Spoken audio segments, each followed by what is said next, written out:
जय जगन्नाथ सांग मैंने वेलकम करू एक फ्रेश वीडियो को। तो चलतु आज डेरी न करके सीधा सड़क प्रश्न उत्तर उपर ही आलोचना करवा। तो आज आम आलोचना करवा वर्ल्ड किछिटा प्रश्न उपर, ठीक अच्छे। तो प्रथम रहा पृथ्वीर सबुठ बड़ महादेश केउंटे? पृथ्वीर सबुठ बड़ महादेश केउंटे ना? Option A Asia, option B रूस, ऑप्शन सी चीन। तार राइट आंसर टी कौन ना? Option A Asia. पृथ्वीर सबुठ बड़ महादेश होउची एशिया महादेश। बुझीगला? चलतु परवर्ती प्रश्न आलोचना करवा। 2 नंबर प्रश्न होउची विश्वर सबुठारु दीर्घतम नदी केउंटी? विश्वर सबुठारु दीर्घतम नदी केउंटी? तो option A Ganga, option B Nile, option C Amazon. तेरा सठिक उत्तरटी कौन ना? Option B Nile. तो विश्वर सबुठारु दीर्घतम नदी होउची कौन ना? नाइल। बुझीगला? चलतु परवर्ती प्रश्न आलोचना करवा। 3 नंबर प्रश्नटी होउची विश्वर सबुठारु छोट देश केउंटी?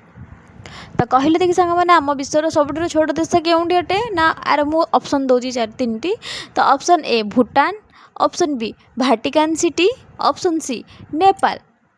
तो यार राइट आंसर टी कौन अटे ना? Option B Vatican City. तो विश्वर सबुठारु छोट देश होउची वाटिकन सिटी। बुझीगला? 4 नंबर प्रश्नटी होउची विश्वर सबुठारु बड़ समुद्र केउंटे? तो आम विश्वर सबुठारु बड़ समुद्र केउंटे? तो ऑप्शन ए प्रशांत समुद्र, ऑप्शन बी भारतीय समुद्र, ऑप्शन सी अटलांटिक समुद्र। तार राइट आंसर टी होउची कौन ना? ऑप्शन ए प्रशांत समुद्र। तो विश्वर सबुठारु बड़ समुद्र होउची प्रशांत समुद्र। बुझीगला?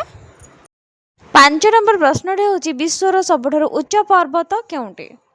विश्वर सबुठारु उच्च पर्वत केउंटे? तो यार ऑप्शन मु देउची 3 गोटी। तो ऑप्शन ए होउची Everest, option B K two, option C Nanga Parbat. तो राइट आंसर टी कौन अटे ना? Option A Everest. तो विश्वर सबुठारु उच्च पर्वत होउची के से ना? एवरेस्ट। 6 नंबर प्रश्न होउची विश्वर सबुठारु छोट महादेश केउंटे? तो विश्वर सबुठारु बड़ महादेश होला के से ना? हमर एशिया महादेश।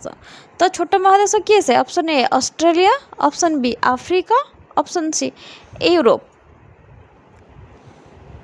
तो राइट आंसर टी कौन अटे ना? Option A Australia. तो विश्वर सबुठारु छोट महादेश होउची के से ना? ऑस्ट्रेलिया।